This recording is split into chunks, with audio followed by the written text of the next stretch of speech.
ನಮಸ್ತೆ ವೀಕ್ಷಕರೇ, ಇನ್ಫೋ ಮಾಸ್ಟರ್ಗೆ ಸ್ವಾಗತ.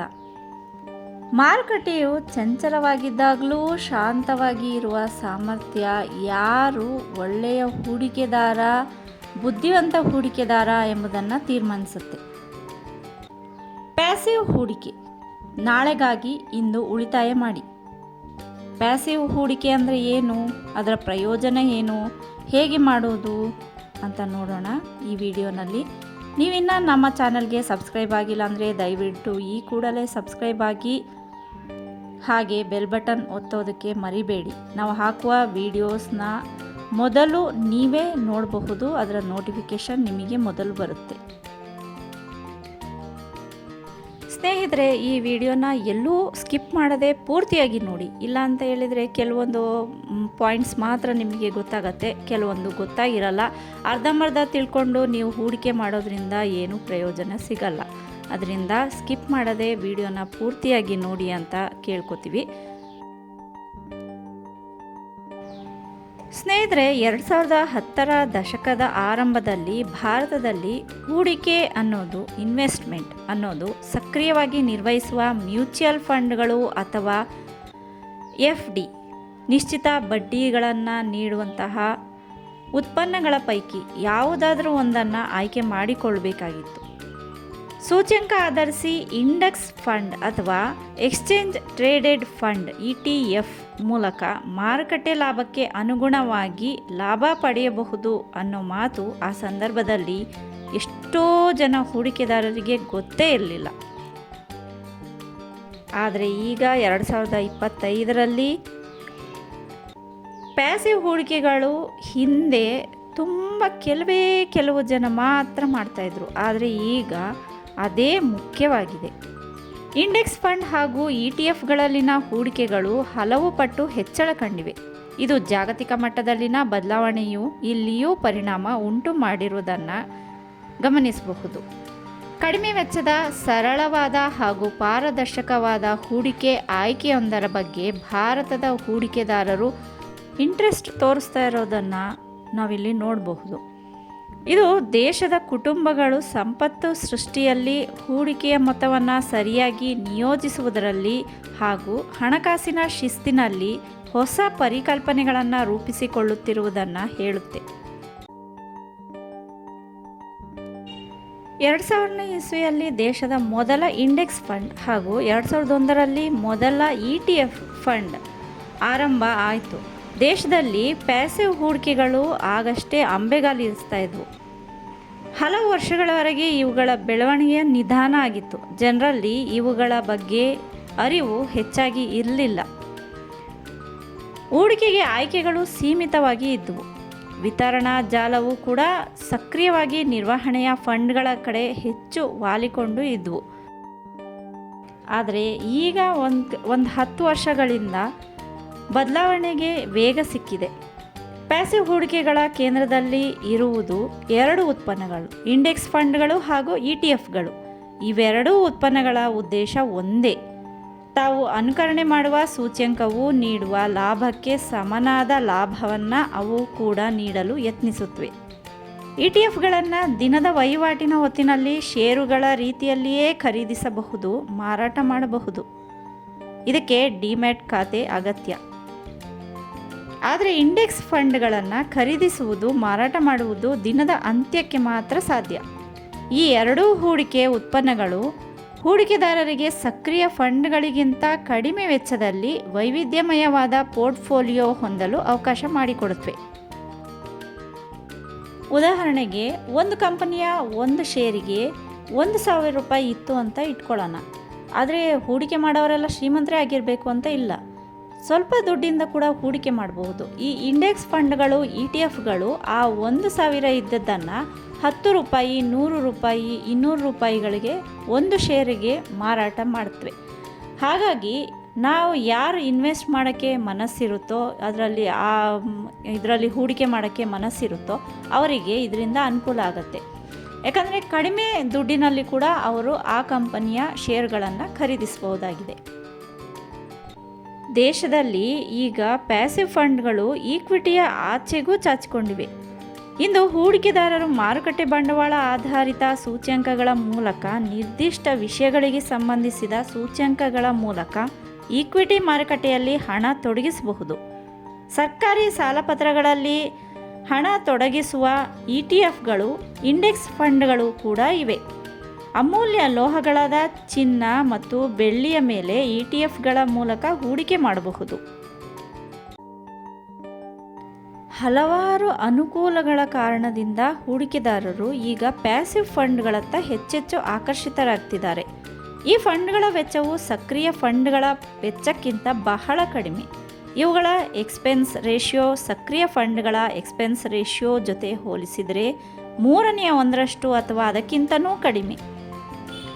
ಈ ಕಾರಣದಿಂದ ನೀವು ದೀರ್ಘಾವಧಿಯಲ್ಲಿ ಬಹಳ ದಕ್ಷವಾಗಿ ಇವು ಕಾಣುತ್ತವೆ. ಇದರ ಜೊತೆಗೆ ಪಾರದರ್ಶಕತೆಯು ಇವುಗಳ ಇನ್ನೊಂದು ಶಕ್ತಿ. ಪ್ಯಾಸಿವ್ ಹೂಡಿಕೆಗಳು ನಿರ್ದಿಷ್ಟ ಸೂಚ್ಯಂಕವನ್ನು ಅನುಸರಿಸುವ ಕಾರಣಕ್ಕೆ ತಾವು ತೊಡಗಿಸಿದ ಹಣವು ಎಲ್ಲಿ ಹೂಡಿಕೆ ಆಗಿದೆ ಎಂಬುದು ಹೂಡಿಕೆದಾರರಿಗೆ ಗೊತ್ತಿರುತ್ತೆ. ಸೂಚ್ಯಂಕಗಳನ್ನು ನೇರವಾಗಿ ಅನುಕರಣೆ ಮಾಡುವ ಮೂಲಕ ಪ್ಯಾಸಿವ್ ಫಂಡ್ಗಳು ಸ್ಥಿರತೆ ಒದಗಿಸುತ್ತವೆ.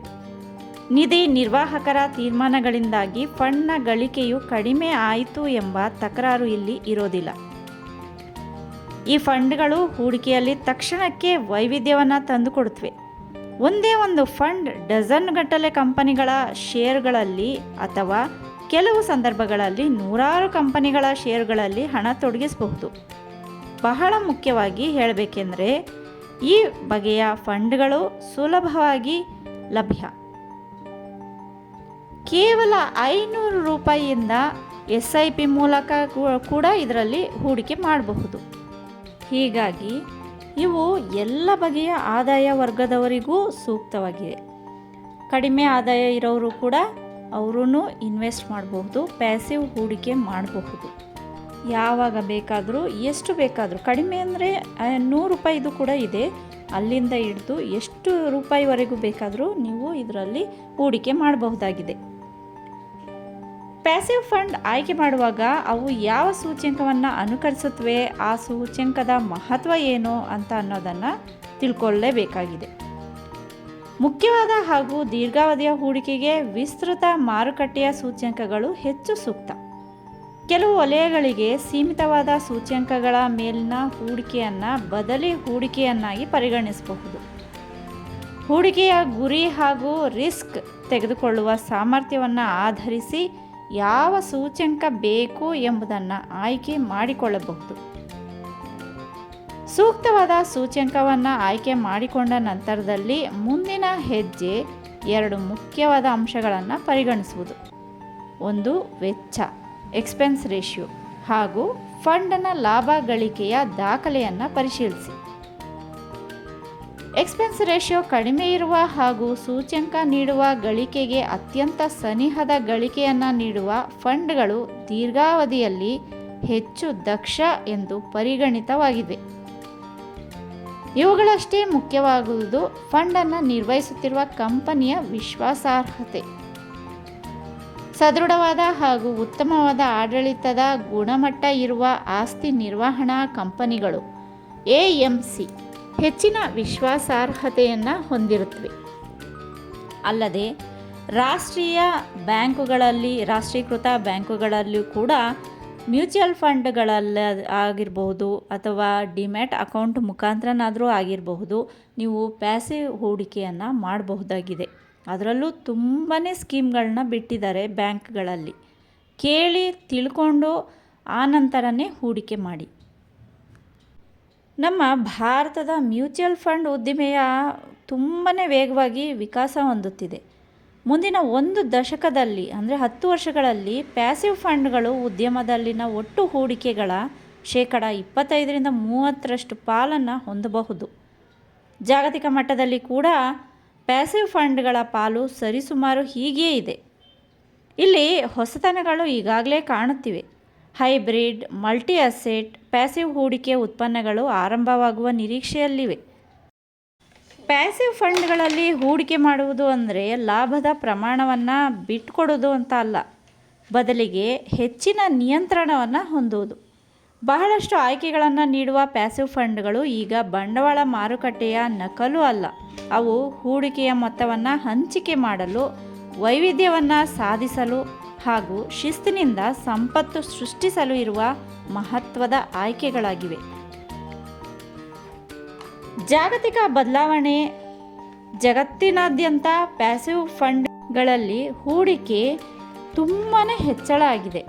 ಇದು ಬರೀ ಭಾರತದಲ್ಲಿ ಮಾತ್ರ ಅಲ್ಲ, ಜಗತ್ತಿನಾದ್ಯಂತ ಆಗಿದೆ. ಅಮೆರಿಕದಲ್ಲೂ ಕೂಡ ಇದೇ ಮೊದಲ ಬಾರಿಗೆ ಹೆಚ್ಚಳ ಕಂಡಿದೆ ಪ್ಯಾಸಿವ್ ಫಂಡ್ ಹೂಡಿಕೆಯಲ್ಲಿ. ನೌಕರರ ಭವಿಷ್ಯ ನಿಧಿ ಸಂಘಟನೆ EPFO ಕೂಡ 2015ರಲ್ಲಿ ETFಗಳಲ್ಲಿ ಹೂಡಿಕೆ ಆರಂಭಿಸಿದ್ದು ಬಹುದೊಡ್ಡ ಬೆಳವಣಿಗೆ. ಇದು ಭಾರತದಲ್ಲಿ ಪ್ಯಾಸಿವ್ ಫಂಡ್ಗಳ ಕುರಿತು ವಿಶ್ವಾಸ ಹೆಚ್ಚಿಸಿತು, ಅವುಗಳಲ್ಲಿ ಹೂಡಿಕೆಯು ಹೆಚ್ಚುವಂತೆ ಮಾಡಿತು. ಇದು ಹೂಡಿಕೆದಾರರಲ್ಲಿ ವಿಶ್ವಾಸ ಮೂಡಿಸಿತು, ಭಾರತದಲ್ಲಿ ಪ್ಯಾಸಿವ್ ಹೂಡಿಕೆಗಳಿಗೆ ಮಾನ್ಯತೆ ತಂದುಕೊಟ್ಟಿತು. ಅವುಗಳ ಬೆಳವಣಿಗೆ ಹಾಗೂ ವ್ಯಾಪಕ ಸ್ವೀಕೃತಿ ಸಾಧ್ಯವಾಯಿತು. ಉದ್ಯಮ ನಡೆಸಿದ ಹೂಡಿಕೆದಾರರ ಜಾಗೃತಿ ಕಾರ್ಯಕ್ರಮಗಳು ಪ್ಯಾಸಿವ್ ಹೂಡಿಕೆ ಉತ್ಪನ್ನಗಳು ನೀಡಿರುವ ಗಳಿಕೆ ಹಾಗೂ ಅವುಗಳ ಪೋರ್ಟ್ಫೋಲಿಯೋ ವಿವರ ಬಹಿರಂಗಪಡಿಸುವುದನ್ನು ಇನ್ನಷ್ಟು ಪಾರದರ್ಶಕವಾಗಿಸುವುದನ್ನು ನಿಯಂತ್ರಣ ಸಂಸ್ಥೆಗಳು ಕಡ್ಡಾಯಗೊಳಿಸಿರುವುದು ಮತ್ತು ಡಿಜಿಟಲ್ ರೂಪದಲ್ಲಿ ಮಾಹಿತಿ ವಿವಿಧೆಡೆ ಸಿಗುತ್ತಿರುವುದು ಜಾಗೃತಿಗೆ ಕಾರಣವಾಗಿದೆ. ಹೂಡಿಕೆದಾರರಲ್ಲಿ ಕೆಲವು ವರ್ಷಗಳಿಂದ ಪ್ಯಾಸಿವ್ ಹೂಡಿಕೆಯಲ್ಲಿ ಜಾಗೃತಿ ಮೂಡಿದೆ. 2025 ಅಂತ್ಯದ ವೇಳೆಗೆ ಭಾರತದಲ್ಲಿ ಪ್ಯಾಸಿವ್ ಹೂಡಿಕೆ ಉತ್ಪನ್ನಗಳಲ್ಲಿ ತೊಡಗಿಸಲಾದ ಮೊತ್ತ 12 ಲಕ್ಷ ಕೋಟಿಗಿಂತ ಹೆಚ್ಚು ಅಂತ ಅಂದಾಜು ಮಾಡಲಾಗಿದೆ. ಅಂದರೆ ಇದು ಮ್ಯೂಚುವಲ್ ಫಂಡ್, ಈಕ್ವಿಟಿ, ಸಾಲಪತ್ರ, ಸರಕುಗಳು ಮತ್ತು ಅಂತಾರಾಷ್ಟ್ರೀಯ ಮಾರುಕಟ್ಟೆಗಳು, ಷೇರು ಹೂಡಿಕೆ, ಷೇರು ಮಾರುಕಟ್ಟೆ, ಸ್ಟಾಕ್ ಮಾರ್ಕೆಟ್ ಹೂಡಿಕೆ ಆಗಿರುವ ಒಟ್ಟು ಮೊತ್ತಕ್ಕೆ ಹೋಲಿಸಿದರೆ 16% ಆಗುತ್ತೆ. ಸ್ನೇಹಿತರೆ, ನೀವು ಯಾರ ಬಳಿ ಹೂಡಿಕೆ ಮಾಡ್ತೀರೋ ಆ ಕಂಪನಿಯವರನ್ನು, ಆ ಬ್ಯಾಂಕಿನವರನ್ನು ಈ ಕುರಿತಾಗಿ, ಪ್ಯಾಸಿವ್ ಹೂಡಿಕೆ ಕುರಿತಾಗಿ ಪೂರ್ತಿಯಾಗಿ ಕೇಳಿ ತಿಳ್ಕೊಂಡು ನಂತರವಷ್ಟೇ ಹೂಡಿಕೆ ಮಾಡಿ. ಆಗ ನಿಮಗೆ ಎಷ್ಟು ಹೂಡಿಕೆ ಮಾಡಬೇಕು, ಯಾವಾಗ ಹೂಡಿಕೆ ಮಾಡಬೇಕು, ಪ್ರತಿಯೊಂದು ವಿವರ ಕೂಡ ತಿಳಿಯುತ್ತೆ. ಹೆಚ್ಚು ಲಾಭ ಗಳಿಸೋದಕ್ಕೆ ಸಹಕಾರಿಯಾಗುತ್ತೆ, ನಿಮ್ಮ ಗಳಿಕೆ ಕೂಡ ಹೆಚ್ಚುತ್ತೆ. ಈ ಕುರಿತಾಗಿ ನಾನು ಈಗಾಗಲೇ ಒಂದು ವಿಡಿಯೋ ಮಾಡಿ ಹಾಕಿದ್ದೀನಿ. ಆದಷ್ಟು ಬೇಗ ಶ್ರೀಮಂತರಾಗೋದು ಹೇಗೆ ಅನ್ನೋ ವಿಡಿಯೋ ಅದು. ಅದರ ಲಿಂಕ್ ಈ ಡಿಸ್ಕ್ರಿಪ್ಷನ್ ಬಾಕ್ಸ್ನಲ್ಲಿ ಇದೆ, ದಯವಿಟ್ಟು ಅದನ್ನು ಕೂಡ ಕೇಳಿಸ್ಕೊಳ್ಳಿ. ಆಗ ನಿಮಗೆ ಸ್ವಲ್ಪನಾದರೂ ಗಳಿಕೆ ಮಾಡ್ಕೊಳ್ಳೋಕ್ಕೆ ಅವಕಾಶ ಆಗುತ್ತೆ. ಈ ವಿಡಿಯೋ ನಿಮಗೆ ಇಷ್ಟ ಆಗಿದೆ ಅಂತ ಭಾವಿಸ್ತೀನಿ. ಇಷ್ಟ ಆಗಿದರೆ ದಯವಿಟ್ಟು ಶೇರ್ ಮಾಡಿ, ಲೈಕ್ ಕೊಡಿ, ಹೈಪ್ ಕೂಡ ಮಾಡಿ ಅಂತ ಕೇಳ್ಕೊತೀವಿ. ಮತ್ತೊಂದು ಉಪಯುಕ್ತ ಮಾಹಿತಿ ಹೊತ್ತ ವಿಡಿಯೋದೊಂದಿಗೆ ಮತ್ತೆ ಭೇಟಿಯಾಗೋಣ. ಸ್ನೇಹಿತರೆ, ಧನ್ಯವಾದಗಳು.